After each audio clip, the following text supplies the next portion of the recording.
구독과 좋아요는 저에게 큰 힘이 됩니다.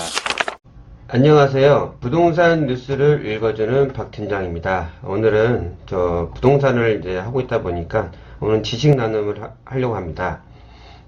중개업을 이제 찾는 분들이 좀 오다 보면 상담을 좀 받는데요.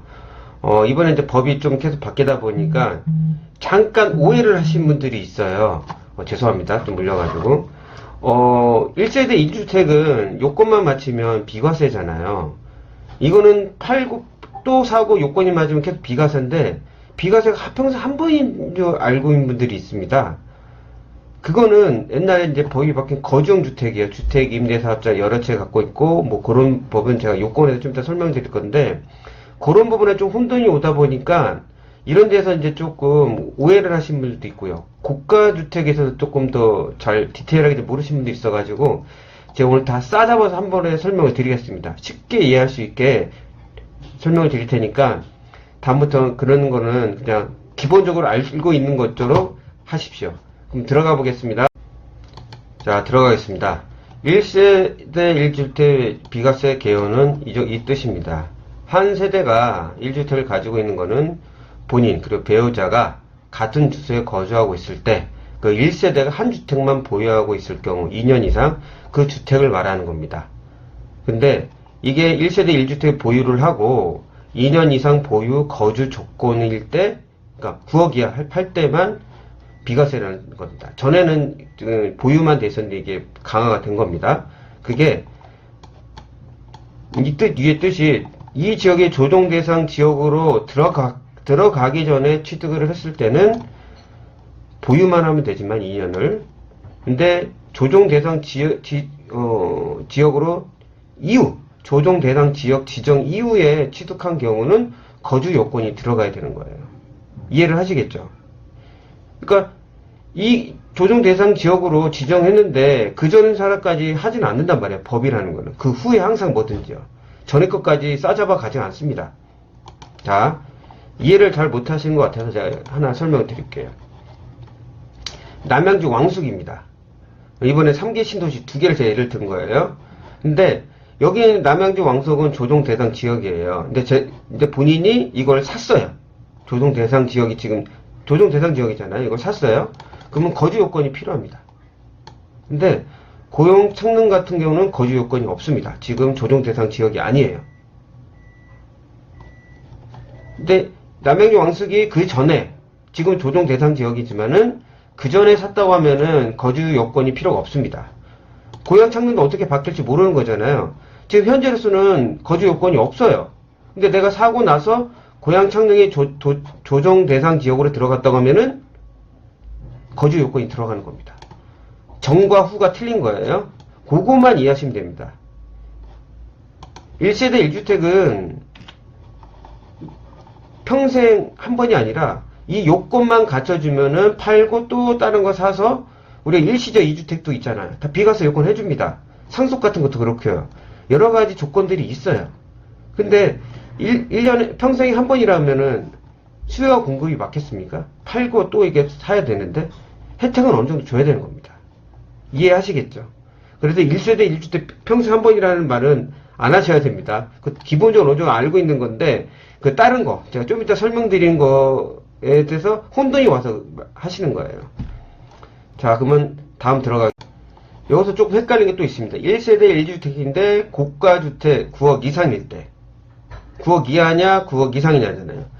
9억 이하는 아까처럼 조정 대상 지역에는 2년 거주 2년 보유일 때는 비과세, 그 외 지역은 조정 대상 아닐 때는 2년 보유. 근데 9억 초과는 이제 과세입니다. 이제 여기서 헷갈려요. 여기서 조금 조심해야 됩니다. 지금 2020년 양도 부분은 2년 거주가 돼 있으면은 우리가 이제 9억 이상일 때는 뭐 장기 보유 특별공제를 받아야 될 거 아닙니까? 근데 이게 이번 년까지는 2년 거주를 할 때 그 후 2년 거주를 했는데 보유는 10년이 넘었다 그러면 장특 이렇게 받을 수가 있습니다. 전에 이게 예전 겁니다.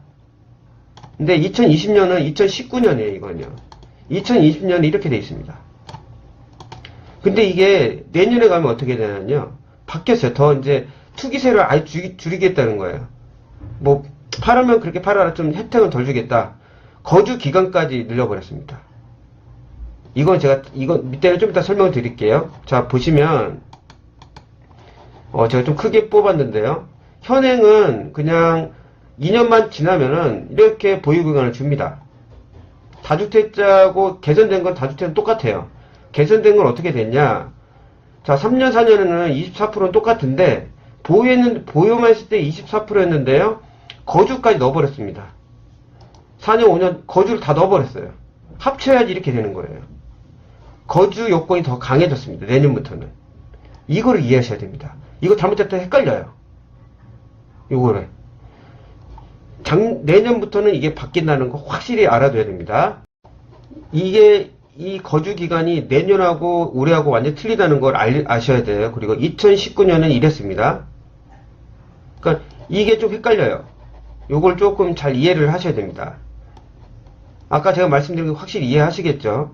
이번 년까지 2년 거주만 하면 그전에 보유한 기간까지 다 혜택을 줬는데 내년부터는 거주 기간과 보유 기간은 같이 플러스가 되는 거예요. 거주 기간이 다 채워야지 80%를 10년을 채워야지 80%를 받을 수가 있다는 겁니다. 그건 뭐냐? 9억 이상일 때 고가주택. 나중에 이렇게 바뀔 것 같아요. 왜냐면은 워낙 지금 뭐 기본적으로 서울 아파트 가면 9억 10억 넘어가니까 아마 그 세법도 개정될 것 같은데 그거는 아직까지 개정된 게 아니니까 현재 것만 제가 설명드린 겁니다. 그 보너스로 상가주택 매매할 때 제가 전에도 한번 설명드린 적이 있는데요. 2022년부터는요. 원래 주택이 상가보다 높게 되면 전체를 주택으로 봐서 주택 양도세를 적용받는데 2022년부터는요. 상가 부분은 양도세가 따로 나옵니다. 요것도 이해를 하셔야 돼요. 다른 거 설명하는데 이렇게 복잡하게 얘기하네. 그러면 이건 안 들으셔도 되는데 혹여나 해서 한번 설명드리는 겁니다. 한번 싸잡아 다 설명을 드리는 거예요. 이해하시겠죠? 상가주택을 갖고 있는 분들은 2022년부터 법이 바뀌니까 확실히 인지하고 계셔야 됩니다. 다음 들어가겠습니다. 이제 요거 헷갈리는 겁니다. 요게. 거주주택이 뭐냐면 거주용 주택이에요. 거주용 주택 비과세 계열을 보면 정부는 전 월세란을 해소하고 거래를 활성화하기 위해서 이거를 만들었습니다. 혜택을 준 거예요. 세대수 맞는데 비워놓지 말고 세 놓고 대신 주택임대사업자 등록을 하면 그만큼 혜택을 주겠다. 단 왜 주택임대사업자는 뭐 5년, 8년 이렇게 있잖아요. 요건도 다 맞아야 됩니다. 근데 이게 그 중에서 제일 파격적인 게 주택임대사업자의 거주용 주택에 대해서는 양도세를 비과세하겠다. 근데 이게 왜 평생 한 번일까요? 자, 예를 들어서 난 거주용 주택 하나 가지고 있고 나머지 한 5채가 있는데 다 여기 주택임대사업 등록을 했습니다. 최소 2채는 돼야 됩니다. 6억 이하 정도 돼야 되고요. 근데 그 요건 말고 그냥 쉽게 설명드리면 하나를 내가 거주용으로 주택을 쓰고 있고 4개가 있어요. 이걸 팔았는데 그 9억, 그러니까 10억 이상 넘어간다면 9억까지는 혜택을 볼 거 아닙니까? 팔았어요. 근데 시간이 지나서 이거를 거기 요건이 다 맞아서 주택임대사업자를 해제하고 그냥 거주주택을 또 사용했어요. 또 2년 있다가 또 요건 맞아서 또 비과세 받는다? 이건 불합리하다는 거죠. 그래서 한 채만 주겠다는 겁니다. 혜택이 크기 때문에 평생 한 번. 그거는 거주용 주택에 한해서만 한 채인 겁니다. 자, 거주용 주택 비과세를 맞으려면 요건이 전 세대원이 2년 이상 여기를 거주해야 돼요. 와이프랑 내가 와이프 떨어지는 게 아니라 다 같이 여기서 2년 이상 전입신고하고 해야 됩니다. 그게 서울만 그런 게 아니라 어디 지역에 갔던 모두 거주해야 됩니다. 그 주택은. 그래서 그 주택에 대해서 거주주택 양도할 경우 예외적으로 비과세를 해주겠다는 거예요. 혜택이 크기 때문에. 그것도 평생에 딱 한 번. 이게 여기서 헷갈리는 거예요. 그러니까 1세대 1주택하고 이게 좀 헷갈리는 겁니다. 1세대 1주택을 가지고 있는 분들은 별로 신경을 안 쓰셔도 됩니다. 그럴 일이 없으니까요. 보통 일단 다 주택자분들한테 해당하는 얘기니까 그분들은 이제 이런 거에 대해서 정확하게 알고 있을 텐데도 연세가 드신 분들 잘 모르세요. 제가 있는 곳은 오셔가지고 그걸 물어보시더라고요. 매매 내놓으면서 뭐 이거 어떡할 거냐 이렇게 물어보길래 제가 정확하게 설명을 드렸는데도 좀 이해를 하셨는지 모르겠습니다. 그분이. 근데 꼭 팔 때 저한테 팔라고 그랬는데 어떻게 될지 모르겠어요. 이게 그러니까 아까 말씀드린 것처럼 내가 거주하고 있는 거주용 주택인 경우는 전 세대원이 2년 이상 거주할 때는 평생 딱 한 번은 비과세를 해주겠다는 겁니다. 9억 이하까지는요. 그 외에는 당연히 뭐 여기 임대주택이 있는 거고요. 자, 쉽게 이제 심플하게 다시 한번 설명을 드리면 1세대 1주택은 요건만 갖추면 비과세가 연속 가능합니다. 2년 뒤에 팔고 또 다른 집을 사가지고 또 2년 뒤에 2년 거주 2년 보유하면 또 팔고 가능합니다. 그게 조정 대상 지역이 아니면 상관없습니다. 보유만 하면 되니까요. 요건을 갖추면 되는 겁니다. 근데 조정 대상 지역은 전과 후가 아까 틀리다고 얘기했죠. 전에 샀었던 경우는 후에 이렇게 바뀌어도 보유만 하면 되지만 조정 대상 지역이 된 후 취득한 경우는 2년 거주 2년 보유를 하셔야 된다는 겁니다. 그만큼 좀 과열된 지역은 그만큼 투기가 많이 몰리기 때문에 거주 요건까지 강화시켜 놓은 겁니다.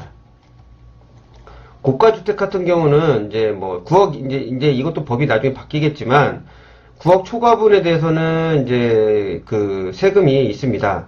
근데 예전 같은 경우는 보유만 해도 됐는데 2020년 이번 년에는 2년 거주. 그래서 2년 거주했는데 뭐 장특이 10년 이상 보유했다 하면 80%까지 가능하지만 2021년에는 거주 요건을 강화시킨 겁니다. 그러니까 보유 기간을 반으로 하고 거주 기간을 10년으로 해서 반으로 나눴어요. 아까 보신 것처럼요. 그러니까 내년부터는 이게 강화되니까 요걸 이해를 하셔야 되는 겁니다. 세법이 계속 자주 바뀌니까 바뀌는 걸 이해를 하셔야 돼요. 그리고 아까 말씀드린 상가주택 같은 경우는 2022년부터 상가 부분 양도세 따로 나오니까 꼭 인지하고 계시고요. 거주용 주택은 요건, 전세대원이 2년 거주가 필수입니다. 그 어느 지역 따지지를 않아요. 그 요건이 맞게 되면 비과세를 해준다는 겁니다. 평생 딱 한 번. 아주 간단하죠. 이렇게 한번 이해를 하셔버리면은 한 번 보고 이해를 못하시면 한 번만 더 들어보세요. 한 2번 정도는 확실히 이해를 하실 겁니다. 그러면 본인이 혹시 이런 게 걸려 있으면은 혹시 세금 보면 차고 생기다가 큰 손해를 볼 수가 있으니까 그래도 이해를 못하겠다. 파시기 전에 꼭 중개업소를 통해서 물어보던가 아니면 세무사한테 상담을 받으십시오. 오늘 제가 설명드렸던 부분에서 그동안 오해했거나 잘 이해를 못했던 부분에서 이해를 하시고 공감이 가신다고 하면은 구독과 좋아요 한번 눌러주시면 저에게 큰 힘이 되겠습니다. 다음에 더 나은 부동산 뉴스로 찾아뵙도록 하겠습니다.